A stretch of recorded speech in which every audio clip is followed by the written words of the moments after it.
Hello, everyone. I'm Eric Breeden. I've just created a YouTube channel, and this is my official channel. I hope you'll support me. The Young and the Restless Big Shock.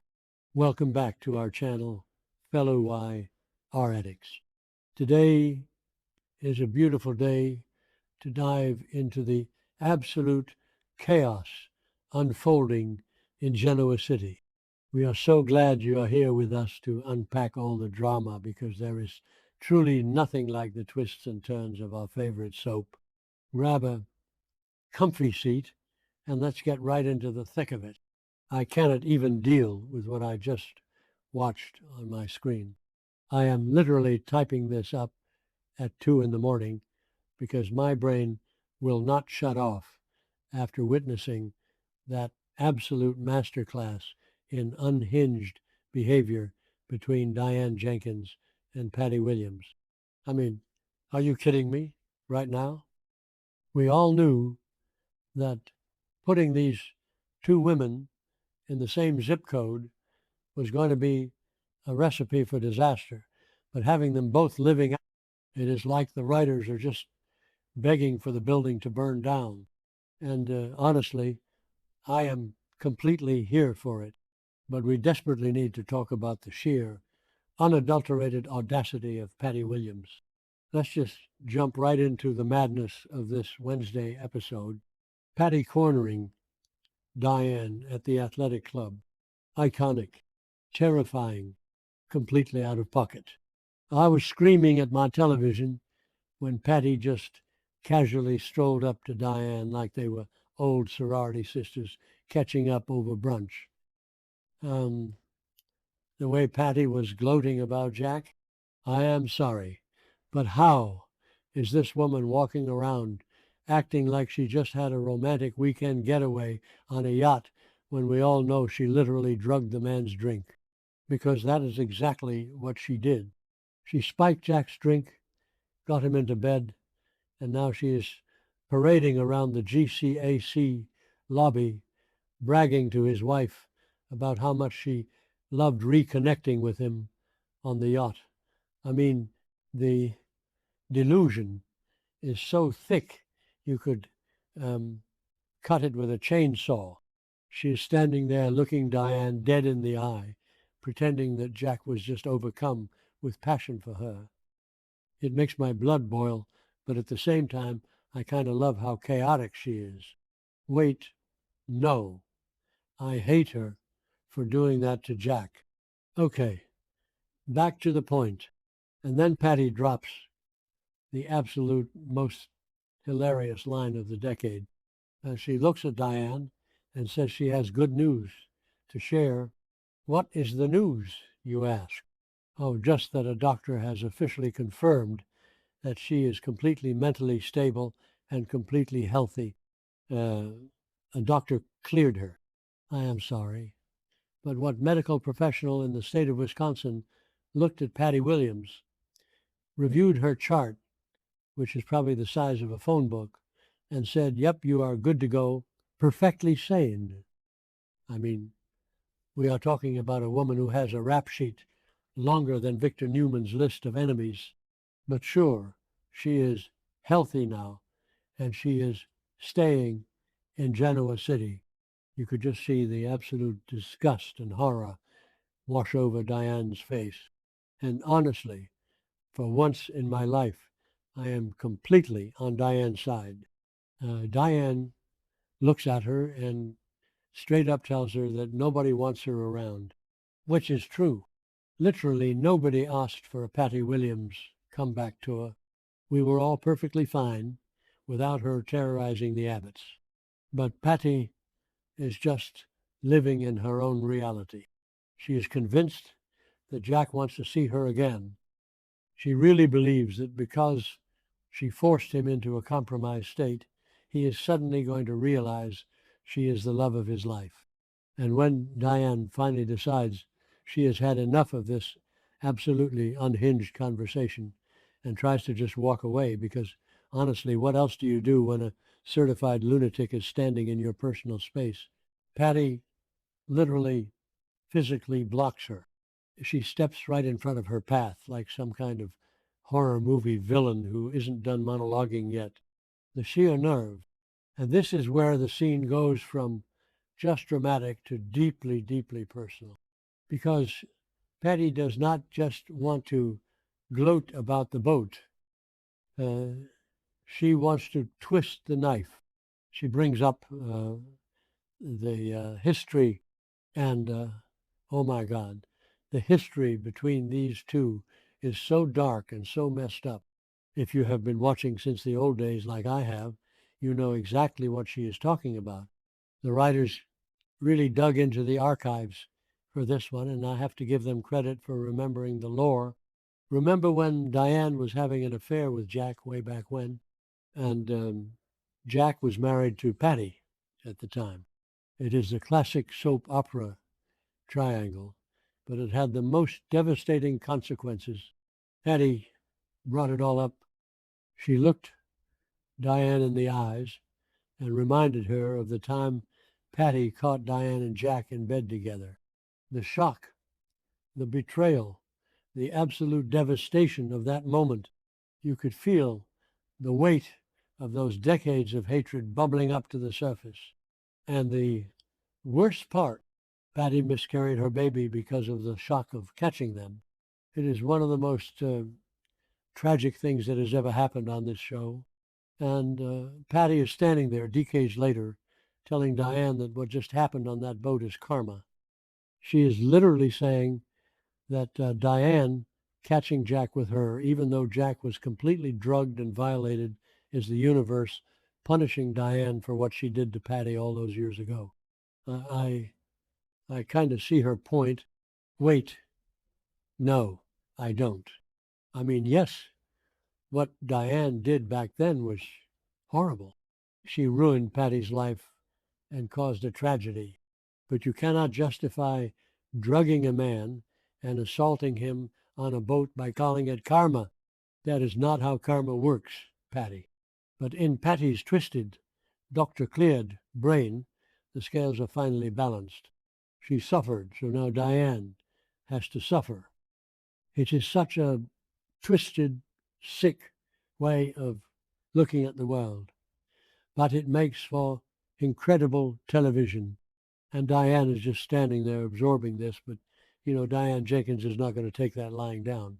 Diane fires back, and she goes straight for the jugular, which is exactly why I have a love-hate relationship with her. She reminds Patty that she is the worst of them all. Diane is like, oh, you want to talk about the past? Let's talk about the kidnapping. Let's talk about the shooting. She lays out Patty's entire rap sheet right there in the lobby. Yes, Diane, drag her. I was literally cheering at my screen when Diane brought up Patty's actual crimes because Patty loves to play the victim. She loves to act like she is just a fragile flower who was pushed to the brink by the big bad Abbotts and Newmans.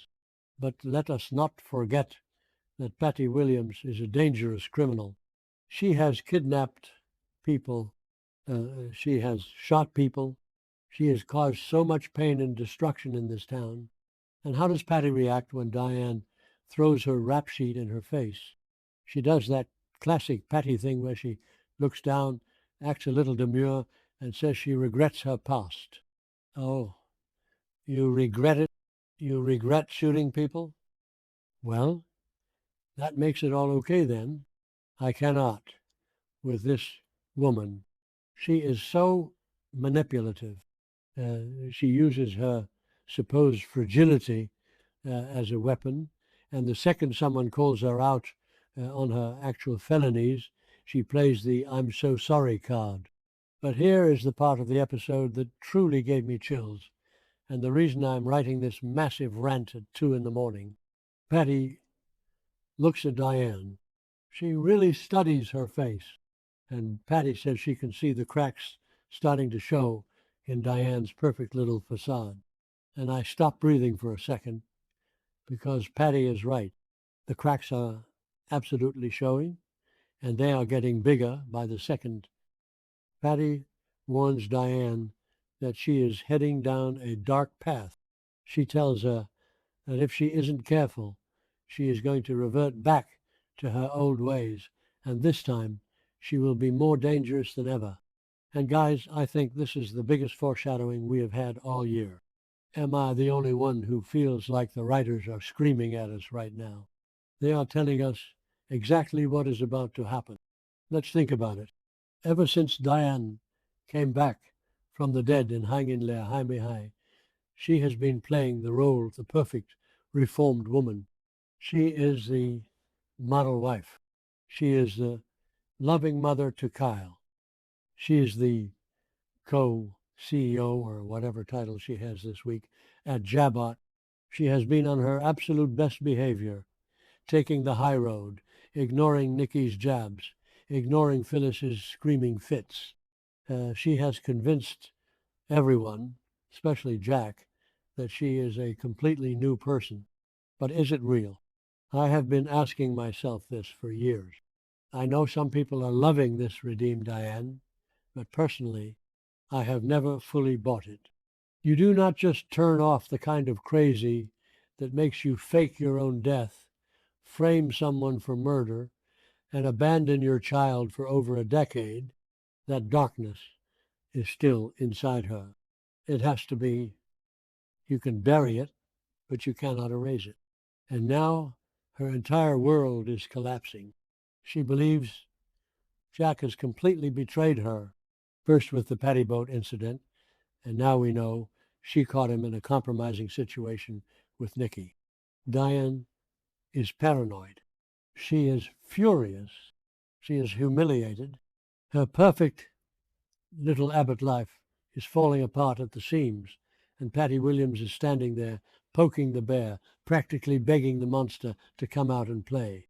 If Patty is right, and Diane's model wife act was just a long con, or even if it was genuine, but is now breaking down under the pressure, we are in for the ride of our lives.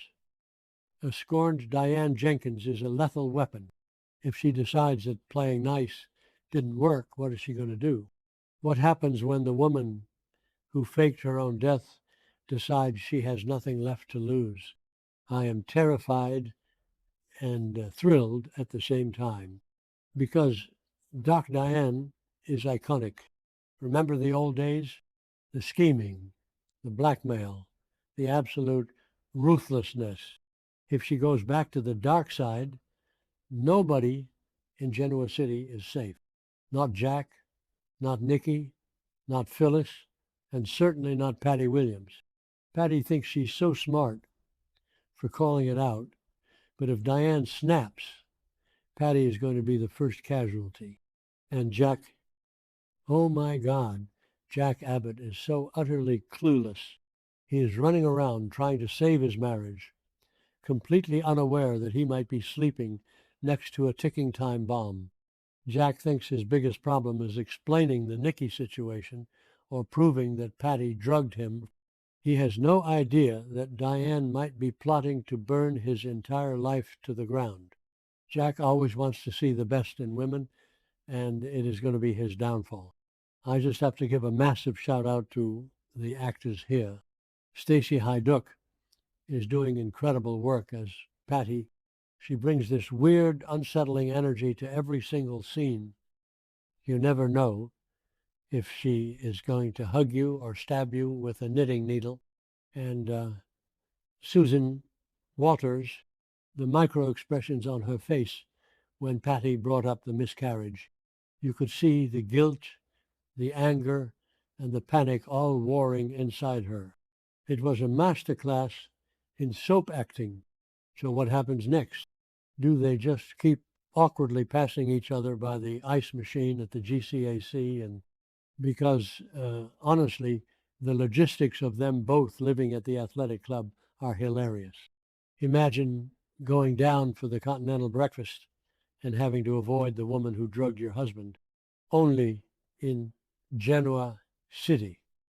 But seriously, I do not think this ends with just snarky lobby conversations.